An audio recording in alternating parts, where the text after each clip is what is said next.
Good evening everyone. तो आज हम शुरू करने वाले हैं उत्तराखंड की प्रमुख जनजातियाँ। ठीक है, तो इसमें 35-40 क्वेश्चंस होंगे जो बहुत ज़्यादा इम्पोर्टेंट हैं, आपको उनको याद रखना है। ठीक है, चलिए सबसे पहले हम बात करते हैं उत्तराखंड की प्रमुख जनजातियाँ कौन सी हैं। ठीक है, तो उत्तराखंड में देखिए जनजातियाँ कितने अक्षर हुए? 5। ठीक है, ये देखो इसी से कोडिंग बनती है। ठीक है, तो 5 और 5 से उत्तराखंड में 5 जनजातियां हैं। ठीक है, जिसमें आती है आपकी जौनसारी, भोटिया, बुक्सा,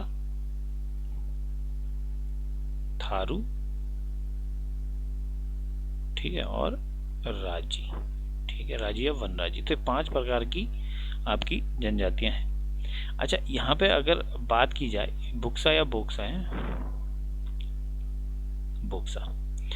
अच्छा, अगर बात की जाए उत्तराखंड की जनजातियों को किस वर्ष जनजाति घोषित किया गया, ठीक है, ध्यान दो, आपको याद रखना है कुल उत्तराखंड में कितनी जनजातियां हैं? 5। ठीक है, और 5 के बाद आपको लिखना है 6 और 7। 5 के बाद क्या लिखना है? जो उसके बाद आने वाला नंबर है 6 और 7। ठीक है, और 6 और 7 से, ठीक है, ये हो गया 67। तो 1967। तो 1967 में उत्तराखंड की जो 5 जनजातियां हैं उनको क्या घोषित किया गया? जनजातियां घोषित किया गया। ठीक है, ये सवाल इंपॉर्टेंट है। नेक्स्ट, उत्तराखंड में सबसे बड़ी जनजाति कौन सी है? ठीक है, ध्यान दो, उत्तराखंड में सबसे बड़ी जनजाति याद रखने के लिए क्या याद रखना है कि उत्तराखंड की जो सबसे बड़ी जनजाति है उस जनजाति का मैं आपको कोडिंग बता रहा हूँ। ठीक है, उस जनजाति को आपको याद रखना है किससे? कि उस जनजाति में लोग क्या पीते हैं? बहुत ज्यादा दारू। ठीक है, और दारू से याद रखना है आपको थारू। ठीक है, दारू से क्या याद रखना है? थारू। ठीक है, और थारू, तो थारू जनजाति जो है वो उत्तराखंड की सबसे बड़ी जनजाति है। क्लियर है? तो ये सिर्फ याद करने के लिए बता रहा हूं मैं। सबसे बड़ी जनजाति क्या पीती है? दारू। दारू से थारू, तो थारू सबसे बड़ी जनजाति है। ठीक है, अब सवाल आएगा सबसे छोटी जनजाति कौन सी है? तो देखो, छोटी जनजाति को हम ऐसे याद रखेंगे कि वो उसको कहीं जगह नहीं मिली। ठीक है, और वो फिर कहाँ रहने लगी? जंगल में। तो जो सबसे छोटी जनजाति है वो जंगल में रहती है, और जंगल में रहने के लिए वो क्या हो गई? राजी हो गई। जंगल में रहने के लिए क्या हो गई? राजी। और राजी से आपकी बन जाती है राजी जनजाति। ठीक है, इसको वनराजी भी बोलते हैं। वनराजी, इन जनजाति के लोगों को क्या बोलते हैं? वनराजी। तो वनराजी वही है जो राजी है। ठीक है, नेक्स्ट, उत्तराखंड की जनजातियों को जनसंख्या के घटते क्रम पे लगाएं। ठीक है, ध्यान दो,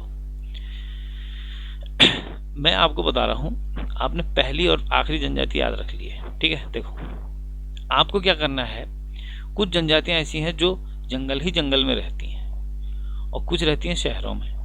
क्लियर है? और एक रहती है शहर में भी और जंगल में भी। ठीक है, अब देखो कैसे याद रखना है। देखो, सबसे पहले आपको आखिरी पता है राजी। राजी रहती है जंगल में। ठीक है, और एक और जनजाति है जिसे हम कह सकते हैं मध्य हिमालय की सबसे बड़ी जनजाति। इसका मतलब जंगलों में, मतलब पहाड़ वाले जंगलों में रहती है। कौन सी? भोटिया। तो सबसे आखिरी हो गई जो जंगल में रहती है, उससे पहले हो गई जो जंगल में रहती है मगर हिमालय वाले जंगलों में रहती है। ठीक है, ठीक है, अब बात करते हैं किसकी? शुरू वाले की। शुरू में क्या था आपका? थारू। थारू रहता है शहर में। थारू कहाँ रहते हैं? शहरों में। कहाँ के शहर में? उधम सिंह नगर में है। और भोटिया भी, सॉरी भोटिया नहीं, जौनसारी। जौनसारी भी रहते हैं शहरों में। तो दूसरे नंबर पे हो गया जौनसारी। तो बीच में क्या आएगा? देखो, दो जनसंख्या इधर है और दो जनजातियां इधर हैं, 2 जनजातियां इधर हैं, और बीच में रखा हुआ है इनके बक्सा। बीच में क्या रखा हुआ है? बक्सा। तो इससे आपको क्लियर हो जाएगा कि बीच में है आपका बोक्सा। 2 इधर है जो जंगल में रहती हैं और 2 इधर हैं जो शहरों में रहती हैं। क्लियर है? तो पहले नंबर पे जनसंख्या में थारू, दूसरे नंबर जौनसारी, तीसरे नंबर पे बोक्सा, चौथे नंबर पे भोटिया, 5वें नंबर पे राजी। ठीक है, इस तरीके से याद करेंगे तो आप कभी नहीं भूलेंगे। बीच में बक्सा रखा हुआ है, ये याद रखना बस। ठीक है, नेक्स्ट, भोटिया जनजाति को उत्तरी हिमालय जिलों में उत्तरकाशी, चमोली और पिथौरागढ़ में किन नामों से जानते हैं? ठीक है, ये मैं आपको याद कराता हूँ। देखो, इनके नाम आपको ऐसे आएंगे। देखो, जाड़ आएगा, शौका आएगा, जौहरी आएगा, मारछा आएगा और तोलछा आएगा। ठीक है, इन नामों से जाना जाता है इन 3 जिलों में। ठीक है, तो देखो मान लो ये 3 जिले हैं इस तरीके से, ऊपर के 3। हाँ, तो यहाँ उत्तरकाशी है, चमोली है और पिथौरागढ़ है। ठीक है, तो उत्तरकाशी में इसको हम बोलेंगे उजाड़, जैसे गढ़वाली में कहते हैं ना उजाड़ आना। ठीक है, उजाड़ आना का मतलब होता है बिगड़ जाना। ठीक है, उजाड़ आना मतलब बिगड़ जाना। ठीक है, अब उजाड़ आने को कैसे याद रखना है? उजाड़, उजाड़ मतलब उत्तरकाशी में जाड़। जाड़ कहाँ बोला जाता है? उत्तरकाशी में। ठीक है, अब जरा एक चीज फोकस करो, मैं बोलता हूँ पिथौरागढ़, मैंने क्या बोला? पिथौ, औ की मात्रा आई, देखो इस औ को फोकस करो, और औ से आपका बनेगा जाऊ और शौ, है ना, शौका, जौहरी और शौका। तो ये औ की मात्रा जहां आ रही है दोनों में, ये दोनों के दोनों कहाँ जाएंगे? पिथौरागढ़। तो जौहरी और शौका कहाँ कहा जाता है इनको? पिथौरागढ़ में। ठीक है, तो बाकी बचे 2, ये हो गया आपका मारछा और तोलछा, और ये कहाँ कहा जाता है? आपके चमोली में। ये आपका क्लियर हो जाएगा। ठीक है, नेक्स्ट, जौनसार में राजनीतिक जागरूकता का जनक, ध्यान से देखो इधर, राजनीतिक जागरूकता का जनक, ये सवाल पक्का आता है एग्जाम में। राजनीतिक जागरूकता का मतलब, मान लेते हैं भारत में राजनीतिक जागरूकता का जनक कौन था? जौनसार, जैसे जौनसार में वैसे भारत में मान लेते हैं। ठीक है, तो यहाँ थे आपके जवाहरलाल नेहरू। ठीक है, जवाहरलाल नेहरू को मान लेते हैं, यहाँ राजनीति उन्होंने शुरू की थी। ठीक है, तो जवाहरलाल नेहरू को आपको याद करना है, JL नेहरू को आपको याद करना है। और JL नेहरू के कोट के जेब में आपने देखना क्या था? JL नेहरू के कोट के जेब में क्या था?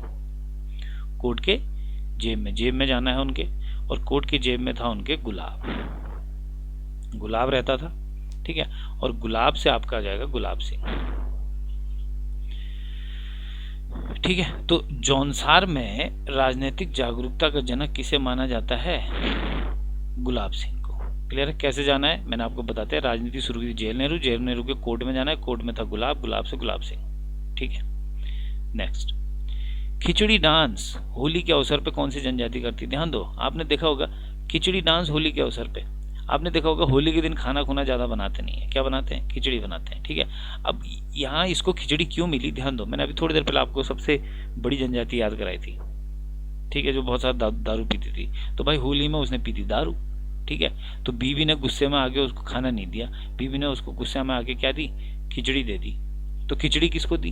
जो पी के आया दारू, जो पी के आया दारू, और दारू से थारू। तो थारू जनजाति के लोग होली के अवसर पर क्या करते हैं? खिचड़ी डांस। इंपोर्टेंट। नेक्स्ट, अभी मैंने थोड़ी देर पहले आपको बताया मध्य हिमालय की सबसे बड़ी जनजाति, सबसे बड़ी जनजाति तो थारू है, मगर मध्य हिमालय की पूछेगा तो मध्य हिमालय की सबसे बड़ी जनजाति भोटिया है, जो ऊपर ऊपर रहती है उत्तरकाशी के पहाड़ों में, चमोली के पहाड़ों में और पिथौरागढ़ के पहाड़ों में। ठीक है, नेक्स्ट, बोक्सा जनजाति की सबसे बड़ी देवी, ध्यान दो, बोक्सा।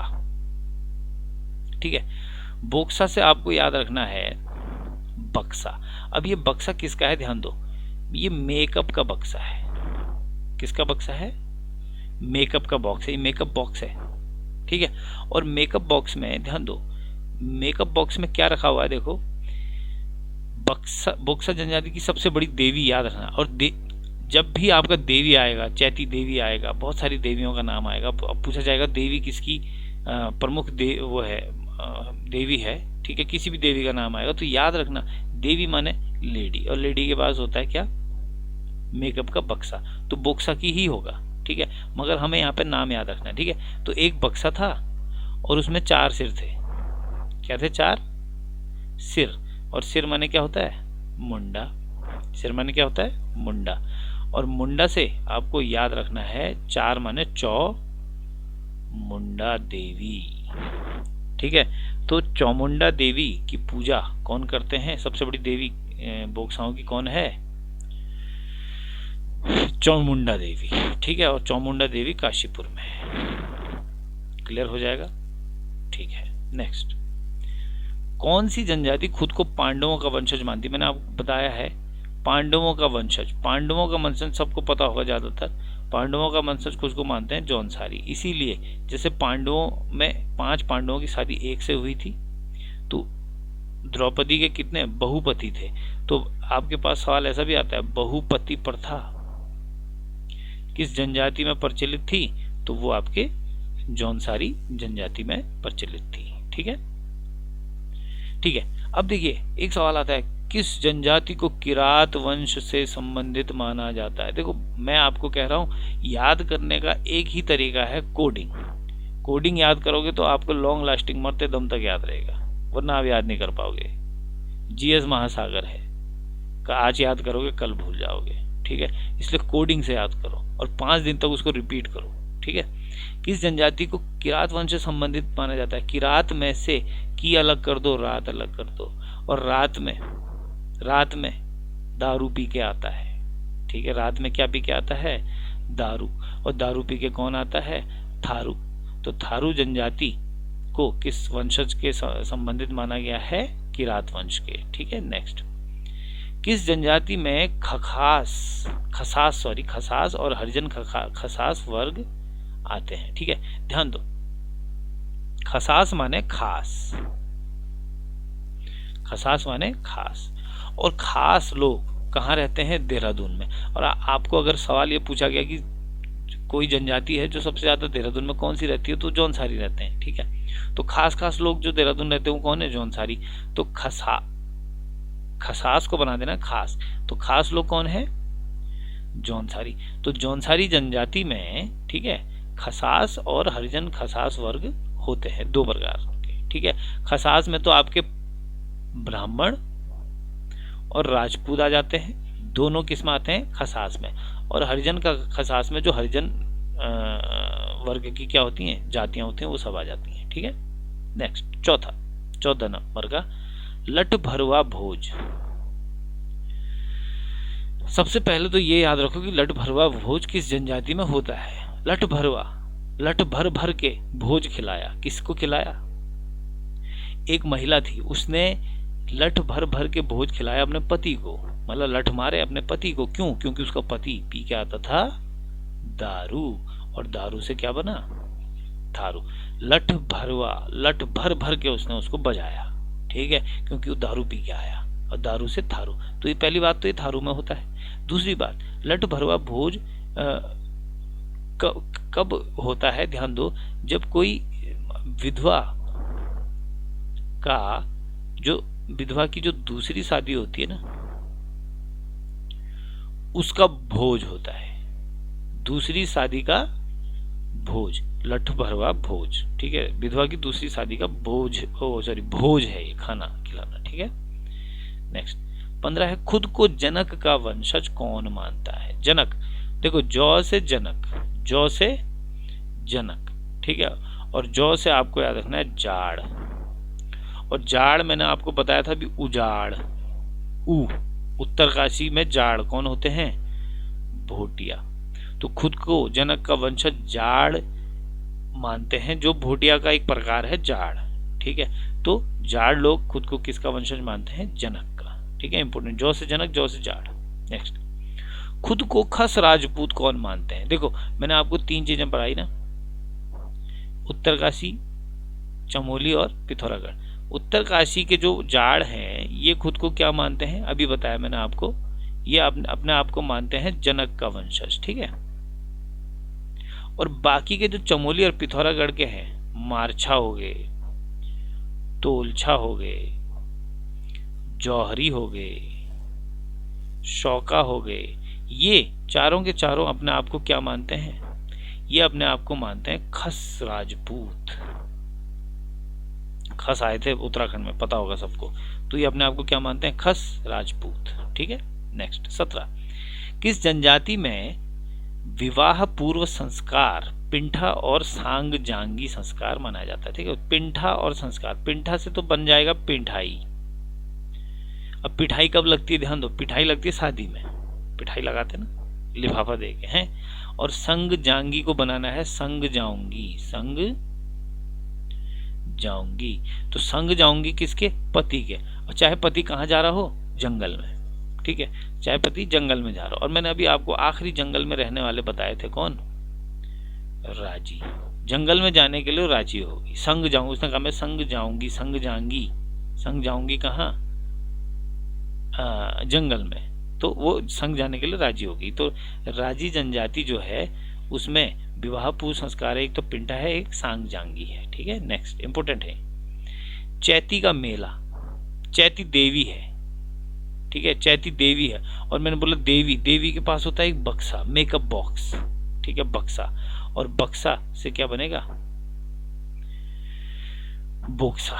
क्लियर है? बहुत सरल है। लिखिए आगे, देखिए बोक्सा तथा थारू जनजाति का गढ़। ध्यान दो, बोक्सा और थारू मिक्स रूप में, ठीक है, कहाँ रहते हैं? आपके यूएस नगर में, उधम सिंह नगर में बोक्सा और जनजाति का गढ़ माना जाता है। वहां दोनों जनजातियां साथ में रहती हैं। ठीक है, नेक्स्ट, बोक्सा जनजाति के लोग सर्वप्रथम कहाँ बसे थे? तो देखो बोक्सा है ना, तो बौ से बोक्सा, ठीक है। और बोक्सा लोग सबसे पहले कहाँ बसे, कैसे याद रखना है? देखो मैंने बोला ना, बोक्सा, बक्सा किसके पास होता है? महिला के पास।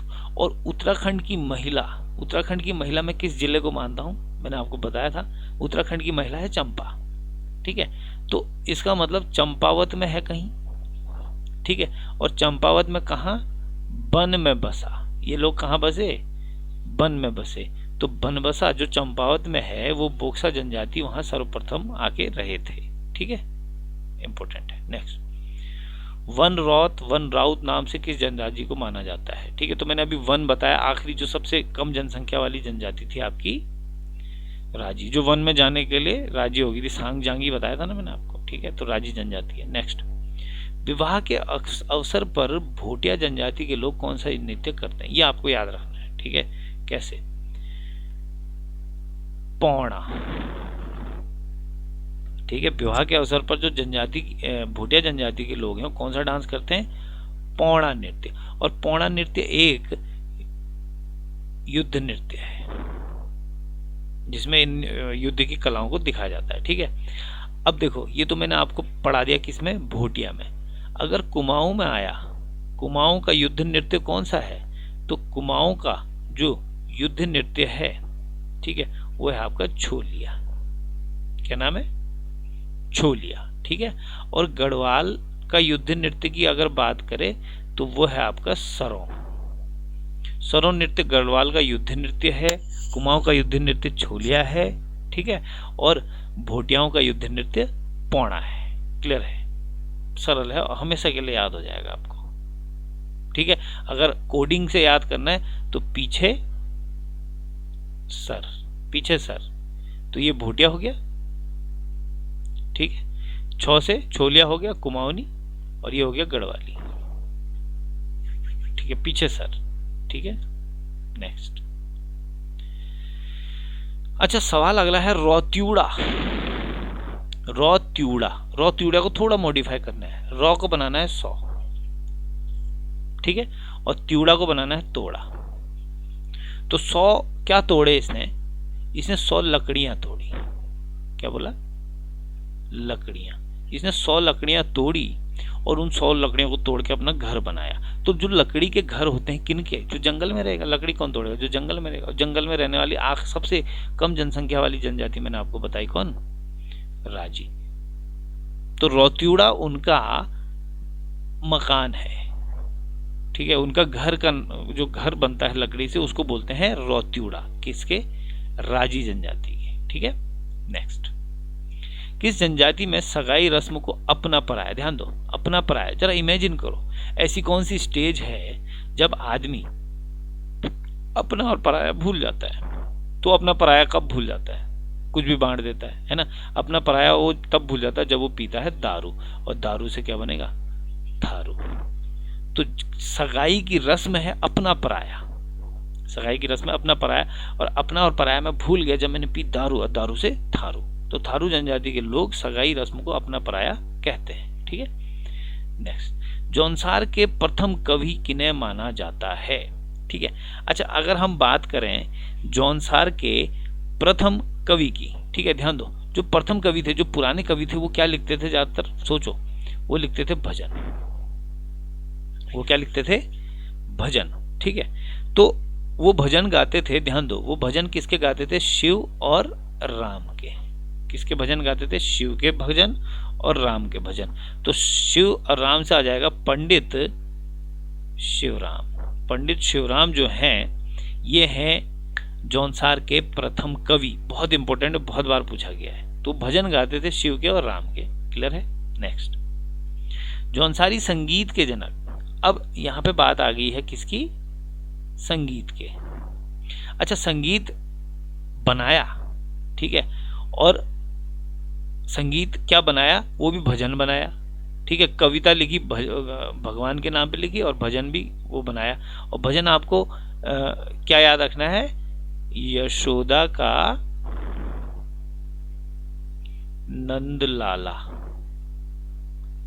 क्या बोला मैंने? यशोदा का नंदलाला। संगीत भजन यशोदा का नंदलाला, और नंदलाला से आपका बनेगा नंदलाल भारती। तो नंदलाल भारती जो है वो जौनसारी संगीत के जनक है। संगीत गाया और भजन गाया, यशोदा का नंदलाला, है ना, ब्रिज का समथिंग होता है वो गाना है।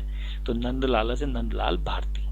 Next, father of Jaunsar. Father, किसी को फादर बना दिया तुमने जौनसार का, ठीक है, याद करने के लिए बता रहा हूं। किसी को तुमने जौनसार का फादर बना दिया, और जब उसको फादर बना दिया तो उसके बढ़ गए भाव। क्या बढ़ गए? उसके भाव बढ़ गए, और भाव से बन गया वो भाव सिंह चौहान। फादर बना दिया उसको तो क्या बढ़ गए? भाव बढ़ गए, तो भाव सिंह चौहान, ठीक है। अच्छा, नेक्स्ट है भावरी और रच भैंसी। भावरी और रच भैंसी भाषाएं कौन सी जनजाति बोलती है? ठीक है, कैसे याद रखना है? इस पहला तो इसमें आ रहा है भाव, और दूसरा आ रहा है रच और भैंस। तो बहुत भाव खाने लगी एक लड़की जो पहले भैंस जैसी दिखती थी। याद करने के लिए बता रहा हूं, भाव उसके बढ़ गए हैं। वो पहले भैंस जैसी दिखती थी, मतलब सुंदर नहीं थी। फिर उसके पास एक क्या आया? बक्सा आया। फिर उसके पास एक बक्सा आया, और वो मेकअप बॉक्स था। क्या था वो? मेकअप बॉक्स था। और वो भैंस से क्या बन गई? सुंदर बन गई। भावरी रच भैंसी भाषाएं। रच भैंस, भैंस के से दिमाग में एक महिला आनी चाहिए जो सुंदर नहीं है। और फिर उसके पास एक बक्सा आ जाता है एक दिन, ठीक है, कहीं से, और बक्से में था मेकअप का सामान। मेकअप से वो बन गई सुंदर है बक्सा। और जैसी बक्सा आया तो बक्से से हमारा आंसर निकल गया। मेकअप लगाए ना लगाए उसकी मर्जी, ठीक है। तो बक्सा से बोक्सा। तो बोक्सा जनजाति की भाषाएं हैं रच भैंसी और भावरी। इंपोर्टेंट। नेक्स्ट, लौह सर और सूरगैन। जरा ध्यान दो, लौह सर मतलब सर पे लोहे का क्या है? हेलमेट है। सर पर लोहे का हेलमेट है। और सूरगैन, सूरगैन, गैन को बना लो गन, और गन भी रखी हुई इसने। इसका मतलब इसको खतरा है किसी चीज से, ठीक है। और इसको खतरा किस चीज से? ध्यान दो, आपको याद रखना है, उत्तराखंड में खतरा है विदेश से, विदेशियों से, और खास तौर पे कहां से? चाइना से, ठीक है। अब चाइना की बॉर्डर वैसे लगती तो सब जगह है ऊपर, ठीक है, मगर चाइना की जो बॉर्डर है, ठीक है, आपको कैसे याद रखना है कि वो गन रखते हैं और सर पे हेलमेट पहन के रखते हैं लोहे का, ताकि क्या ना हो, कोई अटैक ना कर ले, ठीक है। तो याद रखो, कहाँ? उत्तरकाशी में। कहाँ?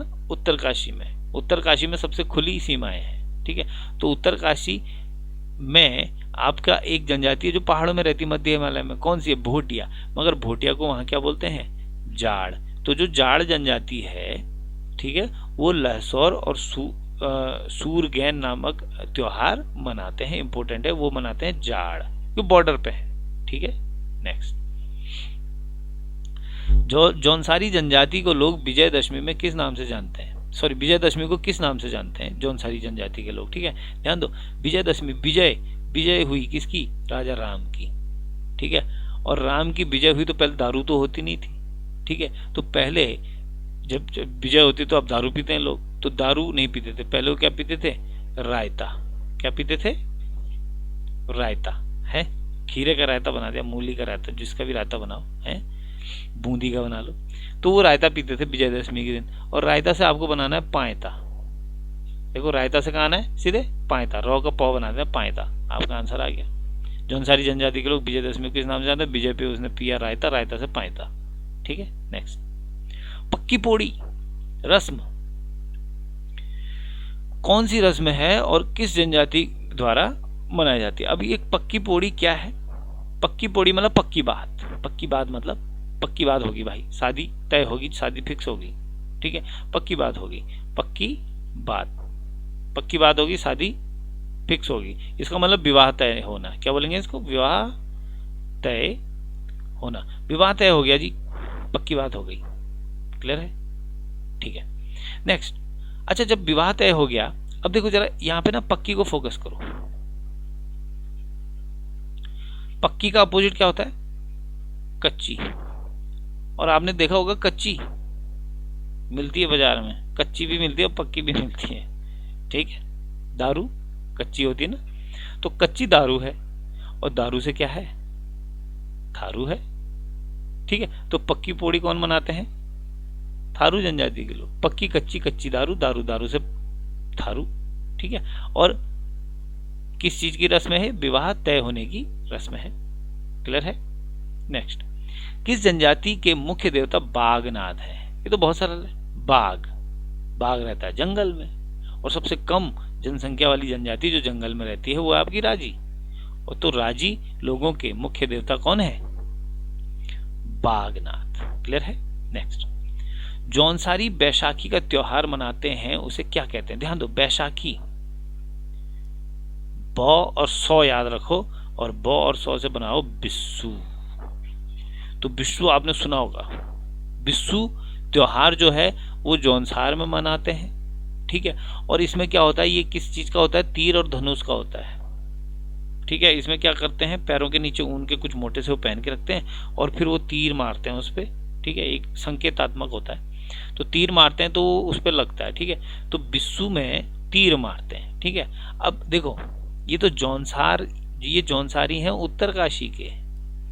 उत्तर काशी के जो जौनसारी हैं वो बैसाखी को मनाते हैं बिस्सू के रूप में। ये इंपॉर्टेंट है, ठीक है। नेक्स्ट, अगर हम बोलें कि देहरादून के जो जौनसारी हैं वो बैसाखी के दिन बिस्सू नहीं मनाते, वो क्या मनाते हैं? देखो, यहाँ बिस्सू में क्या यूज हुआ था? यहाँ बिस्सू में यूज हुआ था तीर धनुष। तो देहरादून के लोग एडवांस हैं, वो बिस्सू में यूज करते हैं गन। क्या क्या यूज करते हैं? गन। और गन से गणयात मेला। बिस्सू मेले के दिन देहरादून में कौन सा मेला लगता है? गणयात मेला, गन, ठीक है। तो गणयात मेला कहाँ लगता है? देहरादून में, जौनसार क्षेत्र में। और ये उत्तरकाशी के जौनसार क्षेत्र में बिस्सू मेला। क्लियर हो जाएगा? नेक्स्ट, देहरादून में जौनसारी बिस्सू के दिन कौन सा मेला मंगा दिया? ये मैंने आपको बता दिया। देहरादून में जौनसारी बिस्सू के दिन, जिस दिन यहाँ क्या होता है? बिस्सू होता है, ठीक है। तो देहरादून में क्या मनाते हैं? तो मैं बिस्सू में होता है तीर धनुष। मैंने आपको याद करा तीर धनुष। और तीर धनुष से आपको याद रखना है कि तीर धनुष यहाँ नहीं है, यहाँ क्या है? गन है। और गन से गणयात मेला, गणयात मेला, ठीक है। नेक्स्ट, ये इंपॉर्टेंट है भाई, देखो जरा ऐसा है। न्याय व कानून व्यवस्था हेतु किस जनजाति में बिरादरी, पंचायत, मुंसिफ, दरोगा, सिपाही होते हैं? ठीक है। अब जरा इमेजिन करो, बिरादरी पंचायत भी आ गई, मुंसिफ भी आ गया, दरोगा भी आ गया, सिपाही भी आ गया। सब लोग एक जगह पे क्यों आ गए? क्योंकि वहां होनी है इन्वेस्टिगेशन। क्या होनी है? इन्वेस्टिगेशन। और इन्वेस्टिगेशन किसका किया जा रहा है? ध्यान दो, एक बक्सा है जिसका ताला तोड़ा जा रहा है, उस पर इन्वेस्टिगेशन किया जा रहा है। सब लोग आ गए, वहां दरोगा भी आ गया, मुंसिफ भी आ गया, और सब आ गए। और किसको देखने आए? एक बक्सा। उस बक्से के अंदर मिस्ट्री है। और बक्से से मैंने आपको बताया मेकअप का बक्सा है, और बक्सा से क्या बनता है? बोक्सा। तो बोक्सा जनजाति जो है वो न्याय व कानून व्यवस्था हेतु जनजाति में बिरादरी, पंचायत, मुंसिफ और दरोगा, सिपाही होते हैं वहां। किसमें? बोक्सा जनजाति में, ठीक है। तो बक्से का इन्वेस्टिगेशन हो रहा है, ये याद रखो, बस याद हो जाएगा, ठीक है। अब ये इंपॉर्टेंट है, तुबेरा, बाजू, तिमली किस जनजाति के प्रमुख लोकगीत हैं? Very important. आपको एक चीज इसमें फोकस करनी है, तिमली। एक साथ आएंगे आपको ये, ठीक है। तिमली आपने देखा है? जो इस तरीके का कुछ एक फल होता है, तिमला बोलते हैं जिसका है। तो तिमला या तिमली। अब तिमला कहाँ पाया जाता है? तिमला देहरादून में पाया जाता है? नहीं, तिमला पाया जाता है हिमालयी क्षेत्रों में, जहां होता है ठंडा, ठीक है। या मध्य हिमालय की बात करते हैं। और मध्य हिमालय में कौन रहता है? मध्य हिमालय की सबसे बड़ी जनजाति कौन सी बताई मैंने आपको? वो मैंने आपको बताई भोटिया। तो भोटिया जनजाति के जो प्रमुख लोकगीत हैं उसका नाम है तुबेरा, बाजू, तिमली। याद हो जाएगा, कोई बड़ी दिक्कत नहीं है। ठीक है, नेक्स्ट, खुमरी क्या है और किस जनजाति में होती है? खुमरी, खुमरी आपने एक पढ़ा होगा, ग्राम पंचायत के अलावा वहां पे एक संघ होता है गांव के पंचों का, जिसे हम क्या बोलते हैं? खुमरी कहते हैं। और ये कहाँ है आपके? जौनसारी में, पता होगा सबको, है ना, कोई बड़ी दिक्कत है नहीं इसमें। अगला सवाल है, खुमरी का मुखिया कौन होता था? तो खुमरी का मुखिया कौन होगा? जो गांव में सबसे बुजुर्ग होगा। बुजुर्ग को हम क्या बोलते हैं गढ़वाली में? सयाना। क्या बोलते हैं? सयाना। और सयाना से क्या बनेगा? ग्राम सयाना। तो खुमरी का जो मुखिया है, ठीक है, उसको किस नाम से जाना जाता है? ग्राम सयाना के नाम से। क्लियर है? तो जो मैंने आपको, आपके 38 सवाल हो चुके हैं, ठीक है, इन सबको एक बार आपको रिपीट करना है और 5 दिन तक इनको रिपीट करते जाना है, तब जाके आपके दिमाग में पूरा का पूरा फिट हो जाएगा। ठीक है, तो कोडिंग के साथ याद कीजिए, अच्छे से याद कीजिए। और आप लोगों से एक रिक्वेस्ट है कि आप जब वीडियो पढ़ लेते हैं तो जरा उसको लाइक कर लीजिए। ठीक है, तो ठीक है, फिर आज की क्लास यहीं पे ख़त्म करते हैं। Thank you very much.